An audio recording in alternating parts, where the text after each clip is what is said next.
Réouverture au public du LAM, le musée d'art moderne de Villeneuve-d'Ascq rouvre ses portes après 1 an et demi de travaux. Bonjour Sébastien Faucon. Bonjour. Merci d'être dans ce studio.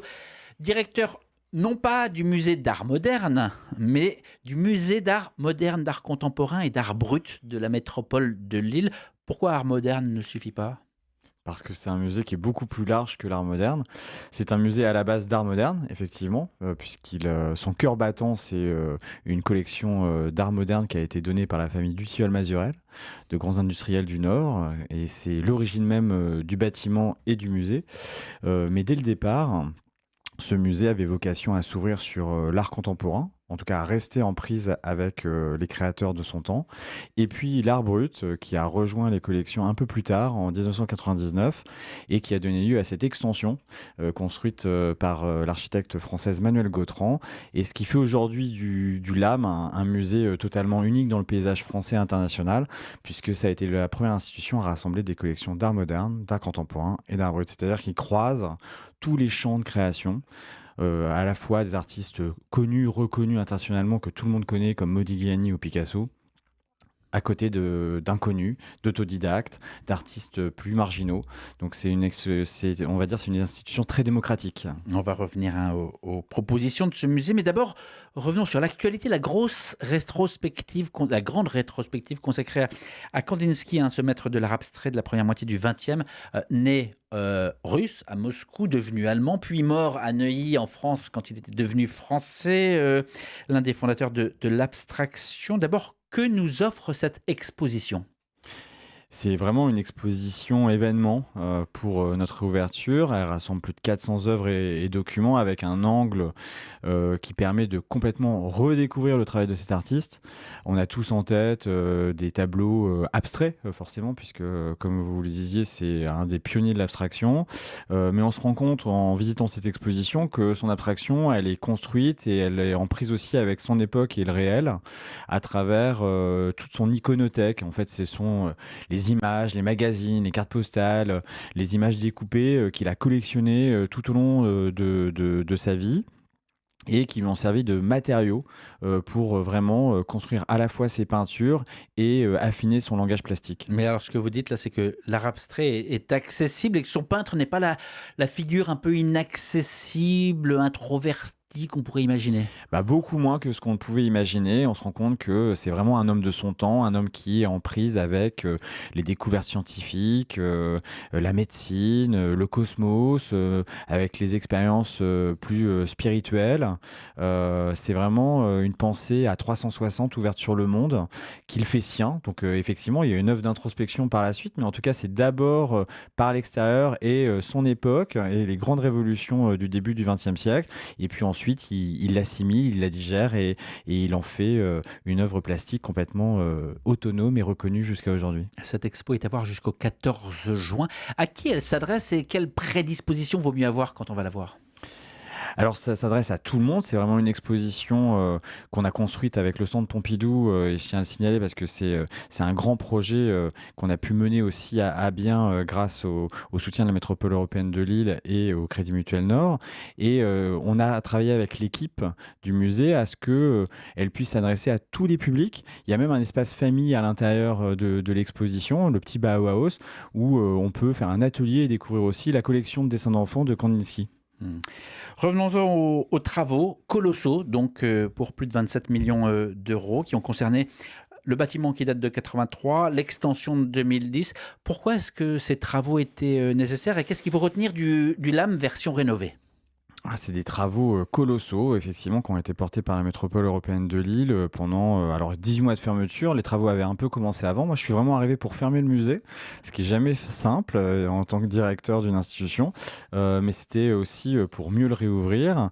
Et puis, ces travaux, ils étaient nécessaires pour renforcer la transition énergétique, renforcer et améliorer l'accueil des visiteurs et l'accueil des œuvres. Voilà, en fait, c'est des travaux qui nous permettent aussi d'envisager et de repenser le musée pour en faire un musée pleinement du XXIe siècle, qui correspondent aussi aux attentes de nos visiteurs, métropolitains, régionaux, euro-régionaux. Donc, je crois qu'il y a plein de choses qui ont changé. On pourra refaire le détail, mais c'est un musée, je crois, qui est beaucoup plus actuel et repensé pour ses visiteurs. Pour les visiteurs, pour le public donc, mais aussi, vous l'avez dit, pour les œuvres, meilleur accès, meilleure isolation, meilleure conservation aussi. Qu'est-ce qu'ils regardent, ceux qui vous confient les œuvres? Par exemple, aujourd'hui, donc le Centre Pompidou, vous avez cité, ou des institutions européennes, publiques, privées, dans cette expo. Qu'est-ce qu'ils regardent?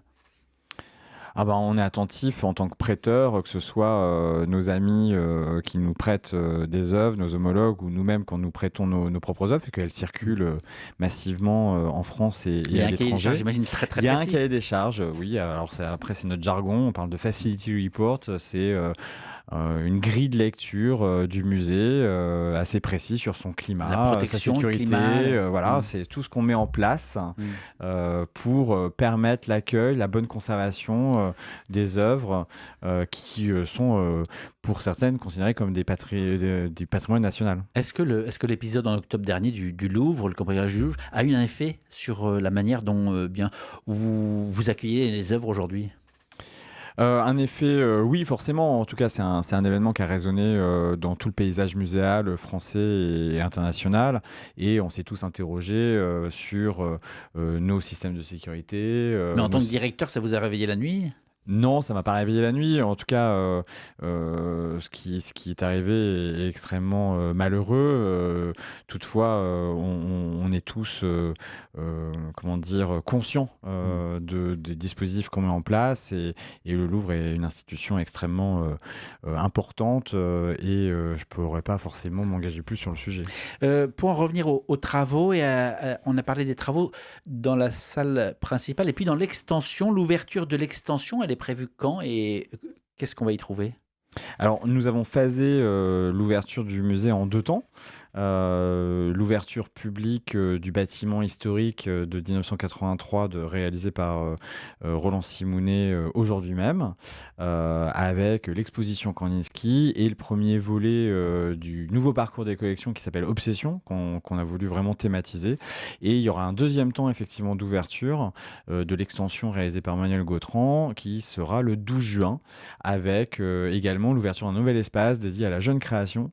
Ça, c'est vraiment une nouveauté pour renouer avec l'esprit d'origine du musée et la volonté de la famille Mazurel. Donc, il y aura un artiste invité qui est un artiste malgache qui s'appelle Jessie Razafemondimbi, qui aura carte blanche pour investir le musée. Sébastien Faucon, la nécessité de rendre plus visible le musée, comme vous l'avez dit dans votre discours inaugural, est-ce que c'est la visibilité du musée, de l'art que vous proposez?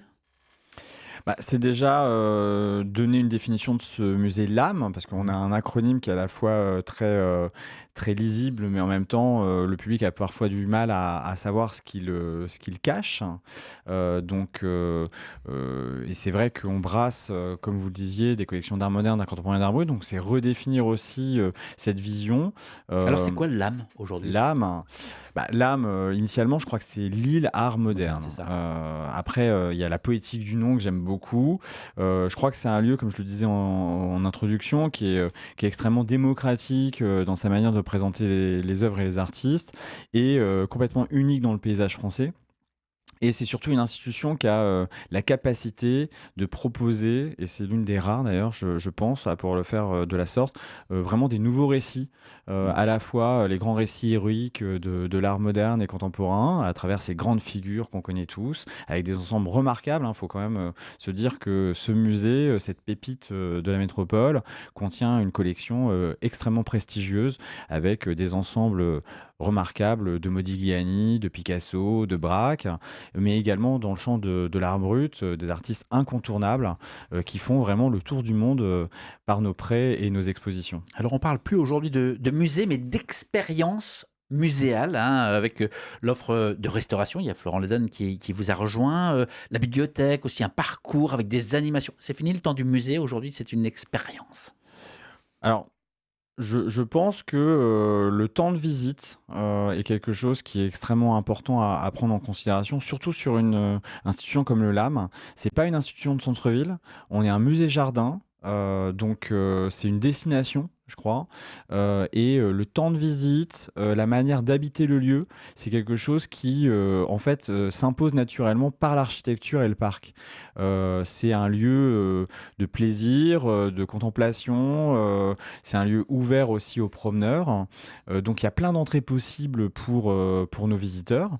Et je crois qu'on a vraiment voulu travailler cet accueil, cette hospitalité, en renforçant également bien sûr nos services. Il manquait le restaurant, il manquait une cafétéria. La bibliothèque a été refaite. On a revu effectivement, également, la boutique librairie avec, notre concessionnaire.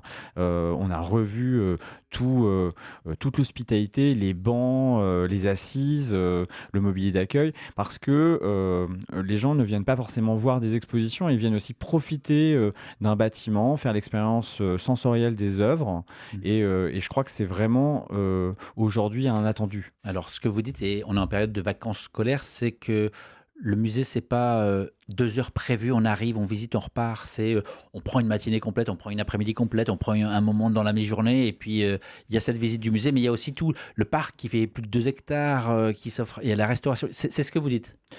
Alors ça peut être ça ou ça peut être complètement l'inverse. On peut venir prendre un café et puis repartir. On peut venir voir, 3 œuvres et aussi repartir. C'est-à-dire qu'il y a plein de modalités d'habiter ce musée. On a beaucoup travaillé sur l'offre. C'est-à-dire Mmh. qu'aujourd'hui, on ouvre les expositions et là, on va aussi, lancer, les offres de visite, les événements, la programmation culturelle qui va se mettre en place sur toute l'année. Donc, l'ouverture, c'est pas d'ailleurs, on a voulu le signaler avec ce LAM 26. C'est dire très explicitement que toute l'année 26 va être une année de transformation et de nouveautés. Mmh. Réouverture, nouvelle dynamique. Sébastien Faucon, ça fait 2 ans que vous êtes arrivé à la direction du LAM, hein, si je ne me trompe pas, c'était à peu près au printemps 2024, non? Ouais, je suis arrivé en mai. Ah, en mai, un peu plus tard, donc pas encore 2 ans, mais bientôt 2 ans. Juste avant, vous l'avez dit tout à l'heure, la fermeture des travaux. Est-ce que c'est pas un peu frustrant? Comment est-ce que vous avez vécu cette période?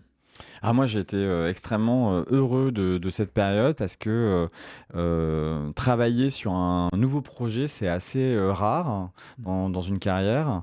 Bien évidemment, fermer un musée, c'est jamais drôle parce qu'on a toujours, cette envie, et cette nécessité d'être au contact des œuvres et du public, mais on l'a travaillé différemment. On l'a travaillé, par vagabondage. On est allé très loin, sur le territoire, national et international. On a pu, aussi, tester de nouvelles modalités de travail, de partenariat, d'action avec nos publics pour aussi ramener toute cette expérience dans le musée et aussi inventer plein de nouveaux dispositifs qui sont déjà en place pour la réouverture. Et vous, en tant que tel, histoire de l'art, diplômé d'histoire moderne, d'ingénierie culturelle, vous êtes un vagabond de l'art finalement. Vous êtes passé dans de nombreux endroits, Pompidou, Rochechouart, la Lorraine, Nice, dans l'Aquitaine. Comment est-ce que vous vivez, en tant que directeur du musée, cette mobilité?